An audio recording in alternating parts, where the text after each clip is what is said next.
The Me Too movement. There is no denying this is an important moment in history, and it is marking perhaps a significant, and many would argue much needed, cultural shift. Survivors united will never be divided. Ashley Judd, Rose McGowan, and other actresses accused movie mogul Harvey Weinstein of decades of sexual harassment and assault. And the stories kept coming, toppling such entertainment icons as Brett Ratner, Kevin Spacey, and Louis C.K. A couple of weeks ago, my Facebook just exploded with on Facebook with the hashtag #MeToo. Many of us in Congress know what it's like. These harasser propositions such as, are you going to be a good girl? To perpetrators exposing their genitals, to victims having their private parts grabbed on the House floor. For every Weinstein out there, there's 100 more men in our communities who are doing the exact same thing. And as that movement has found its voice, we are hearing other voices questioning whether this is the right road to go down. Joining me today, forensic psychiatrist Dr. Carole Lieberman and director of the Women's and Children's Advocacy Project, former prosecutor Wendy Murphy. Good to have both of you with us. Carole, you've said that women are shouting sexual harassment like a battle cry, toppling men in Hollywood and D.C. like a house of cards. Things have gotten out of control. Not all of these cases are sexual harassment.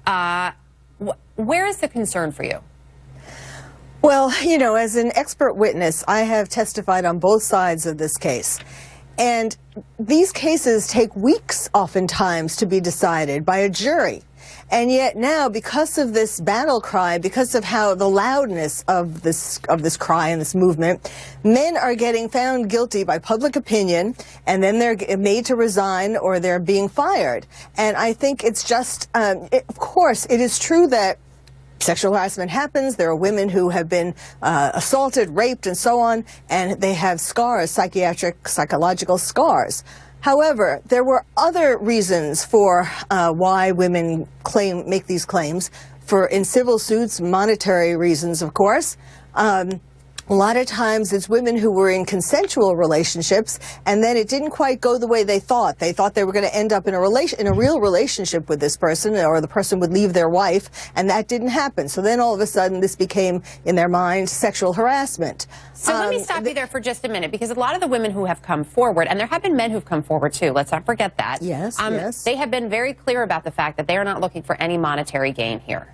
And that they are not trying to necessarily topple someone. In many cases, it's women coming forward because they now feel that they can say something without fear of retribution.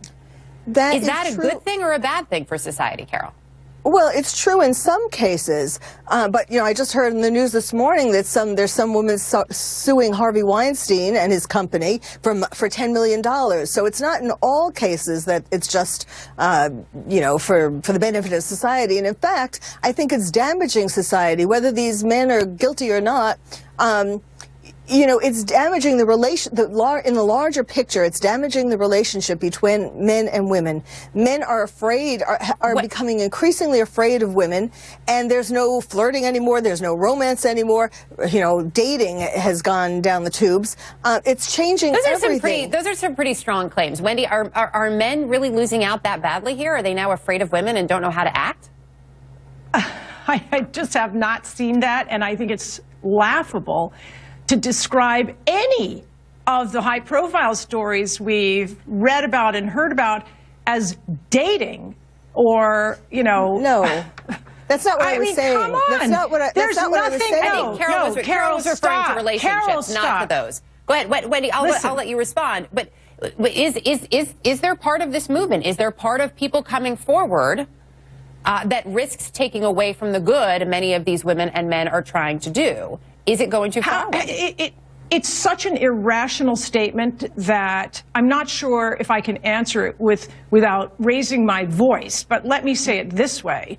Women have been silent for decades. Can we at least have a decade or so to speak before somebody says enough? You've had enough time. You've had enough justice.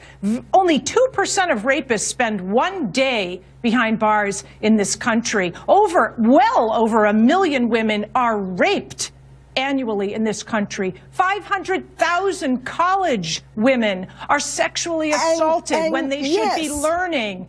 And you're telling me we've spoken enough? There is no justice when the numbers are that high. It's like saying we've done enough to address racism. There's far more sex and gender-based violence in this country than there is violence against any other class of people. But there are a lot and you of think women, we should be silent? Are you kidding? Not the women who have bona fide cases. You know, Paz de la Huerta, for example, was raped by Harvey Weinstein. She shouldn't be silent. But the majority of the cases, or enough cases, it is just, you know, Me Too. It's Me Too. I want my 15 minutes of fame. There are a lot of other motivations to some of the people. What are you talking about? What are you talking about? Even if you've heard of one case where you think it's not a legitimate claim, for example. it's not. Those were not legitimate cases. He apologized, and being touched on your butt or your breast or your lips by someone and you don't want it to happen, that's a sexual assault. It's a crime. It's a felony. There is a difference. There is a big difference. Funny. And if Al Franken and you think it's a joke, you both need to stay quiet. Not the women, you two. There's a big difference between someone being touched on the butt. I'm not saying if you don't want that to happen, it shouldn't happen. I'm not saying it's okay. But the woman who was accusing him, the original woman or the main woman who was accusing him, who's a radio personality in Los Angeles, she was a Playboy model, and she was on this tour. So what? I don't care if she was doing naked cartwheels down Main Street. He doesn't have a right to touch her. And by the way, she was the one who said she didn't want him to lose his job. She was the one who actually cared about the guy a little bit. But she certainly was doing this for her 15 minutes of fame. You know, you have to look at the other motivations. What did she get out of it? She got a lot of TV coverage. You know what you get out of this? You know what you get out of this, Carol? You get more expert witness jobs. Is that why you're doing this? Because you sound out of your mind crazy to tell people to stay quiet. I have enough expert witness jobs, thank you very much. And I determine it takes quite a bit of psychiatric evaluation to determine whether the woman is telling the truth, or I've had cases where the men... Are you kidding me? How about doing some psychiatric evaluations of the men? How about telling them that they need a tune-up because they can't keep their hands off of women? Do that. These women aren't crazy. As well. Do you know how many years women in this country have suffered with people like you saying, oh, maybe she's crazy, perhaps she's lying? When are women going to be entitled to the presumption of respect from people like you? When are they going to get the decency from people like you, the belief that comes with the presumption that everybody's entitled to? You are a very angry woman. We expect to be believed and respected. And this is the problem with this Me Too movement. That is the problem. There are some legitimate women who have been legitimately sexually harassed or assaulted, and then there are women who are just really angry at men. That's the problem. You probably hate the. Wait, but can I stop you? I'm going to stop you both. I'm going to stop you both for a minute here, because one of the things that has come up is not so much that these are women who are angry at men, but that there are a number of different things that are being talked about at the same time here. There is sexual harassment. There is sexual assault. They are different things. They both deserve to be taken seriously, regardless of which category they fall under. But Carole, you're making the case, it sounds to me as if you are making the case that you believe the majority of the women who have come forward across the board, not just accusing people whose names that we know, that they are doing it for some reason. I mean, I have to go back to even some of Ronan Farrow's reporting in The New Yorker. Annabelle Ciora, an actress who her claims about Harvey Weinstein are 2 decades old. And one of her concerns for not speaking out, not only the backlash professionally, was her concern that she didn't want to be labeled in that way. She didn't want to forever be known as this woman who came forward and accused Harvey Weinstein. You know, to Wendy's point, it is a difficult thing for someone to raise their hand and say, I have felt assaulted, harassed, or violated in this way. Do you really believe the majority of these women are doing this for some sort of 15 minutes of fame or some sort of financial gain? I don't know if it's the majority. I don't know the percentage, but certainly there are some. But why do you believe that? Because so many of them have come out and said exactly that. I didn't necessarily want to talk about this, but I'm talking about it now because that happened to me too, and it's not okay. Well, okay, but then why are they saying that? Because it's not okay. I mean, the reason why I'm saying it is because I personally have examined over the years many women who have come forward and said, Me Too. I mean, you know, this was before the Me Too.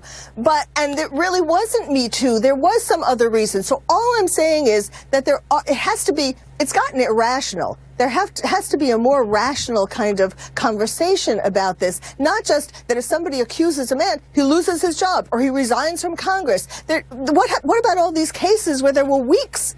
Juries heard weeks of testimony before deciding whether someone was guilty or not. Right, but that's separate. That's a jury. We are, to your point, we're talking about the court of public opinion. A lot of these people are not trying to press charges. They can't press charges because of the statute of limitations. Right. We only have about 30 seconds left.